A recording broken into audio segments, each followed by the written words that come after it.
Assalamualaikum warahmatullahi wabarakatuh. Perkenalkan, kami dari Waalaikumsalam. UA ingin memaparkan materi yang resume jurnal yang berjudul Asuhan Keperawatan Gerontik pada Pasien dengan Katarak. Yang beranggota, yang pertama ada Erna Febriana, yang kedua ada Harum Maulidianingsi, yang ketiga ada Mia Amelia, yang keempat saya sendiri Ricky Ardiansa, kemudian ada Sarwendi Al-Ghazali, dan terakhir ada Tania Putri Humaira. Untuk mempersingkat waktu, sebaiknya kita dengarkan pemaparan dari pemateri pertama, yang pertama itu ada Tania Putri Humaira. Pada Tania, saya persilakan.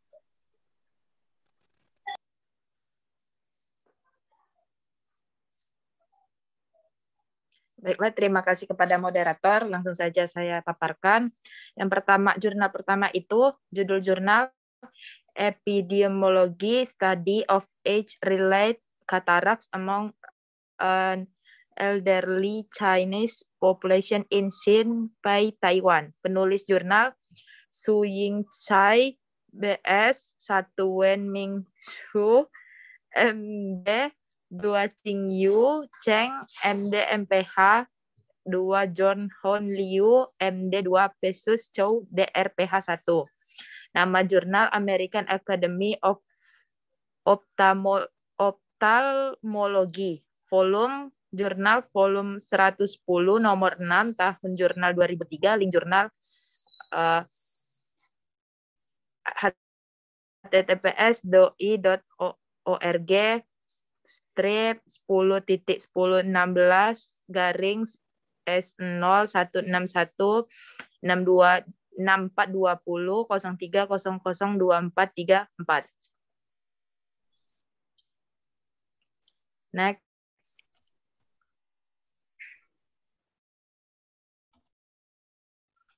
Next. Baiklah, saya akan melanjutkan presentasi, yaitu abstraknya. Yaitu pertama, purpose, tujuan dari penelitian ini adalah untuk menentukan prevalensi dan faktor risiko katarak terkait usia pada populasi lansia Tionghoa metropolitan di Xinbai, Taipei, Taiwan. Desain penelitian, population-based cross-sectional study.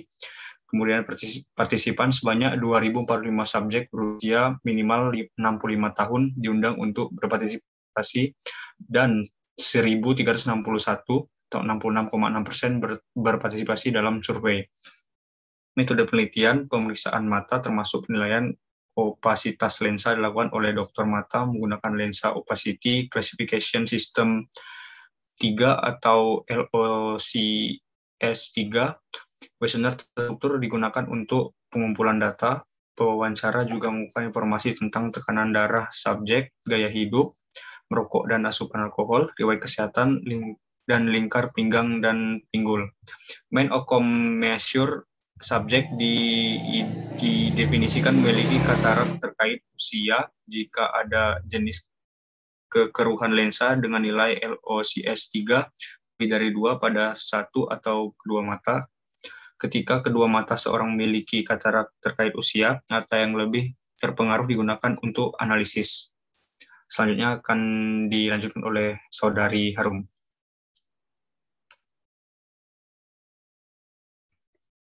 Selanjutnya result, di antara 1.361 peserta, 806 didiagnosis dengan katarak terkait usia. Prevalensinya adalah 59,2%. Interval kepercayaan 59%, 56,6% sampai 61,8%. Wanita memiliki prevalensi katarak yang lebih tinggi dibanding pria, yaitu 64% berbanding 56,1%, dan nilai P-nya 0,004. Prevalensi katarak terkait usia meningkat seiring bertambahnya usia, yaitu dengan nilai P-value-nya 0,001. Opasitas inti adalah jenis yang paling umum, yaitu 36,9%, diikuti oleh opasitas kortikal, yaitu 21,9%, dan opasitas subkapsular posterior, yaitu 9,2%. Berdasarkan model regresi logistik akhir, setelah mengontrol semua konvariat lainnya, peningkatan usia dan jenis kelamin perempuan adalah faktor yang dikaitkan dengan peningkatan risiko untuk semua jenis katarak.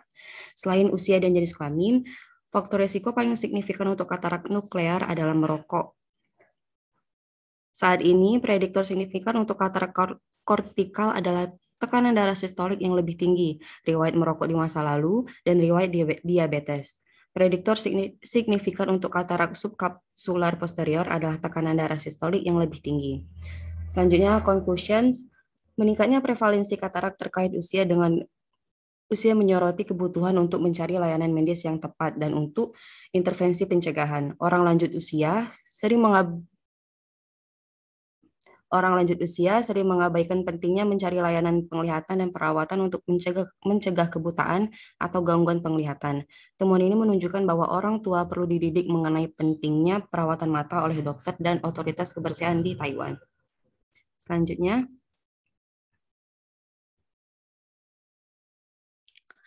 baik, saya akan melanjutkan pemaparan, yaitu jurnal kedua.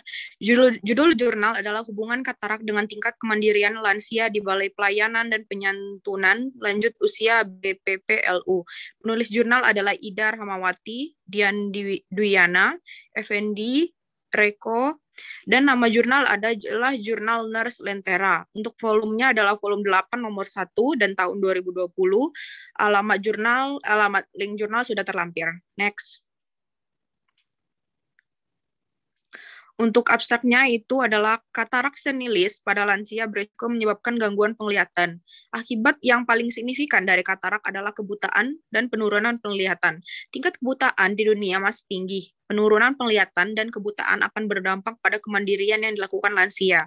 Tujuan penelitian ini adalah mengetahui hubungan katarak dengan tingkat kemandirian lansia di Balai Pelayanan dan Penyantunan Lanjut Usia BPPLU Provinsi Bengkulu. Next, selanjutnya akan dilanjutkan oleh Erna Febriana.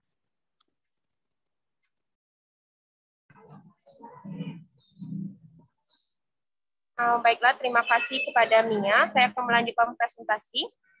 Untuk metodenya, penelitian ini menggunakan rencana cross-section. Populasi dalam penelitian ini adalah semua lansia yang mengalami katarak di Balai Pelayanan dan Penyantunan Lanjut Usia atau BPPLU, Pagardewa, Provinsi Bengkulu, sebanyak 36 orang. Teknik pengambilan sampel menggunakan total sampling. Besar sampel dalam penelitian ini sebanyak 30 responden. Next.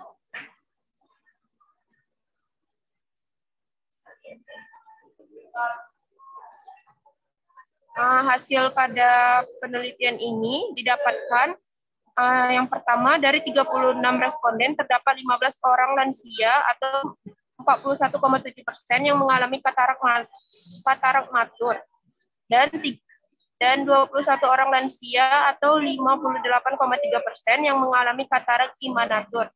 Yang kedua, dari 36 responden terdapat 20 orang lansia atau 55,6% yang mengalami ketergantungan dan 16 orang lansia atau 44,4% yang mandiri. Yang ketiga, ada hubungan katarak dengan tingkat kemandirian lansia di Balai Pelayanan dan Penyantunan Lanjut Usia Provinsi Bengkulu dengan kategori hubungan erat. Kesimpulan, disarankan agar penderita katarak lebih memahami pentingnya menjaga kesehatan mata agar dapat mengurangi dampak ketergantungan dalam melakukan kegiatan sehari-hari atau ADL. Itu saja presentasi dari kelompok kami. Selanjutnya saya kembalikan kepada moderator. Baik, terima kasih kepada pemateri. Mungkin itu saja dari kelompok kami. Jika ada kata-kata atau yang kurang berkenan, kami mohon maaf. Kepada Tuhan kami mohon ampun. Akhir kata, wabillahi taufiq wal hidayah. Wassalamualaikum warahmatullahi wabarakatuh.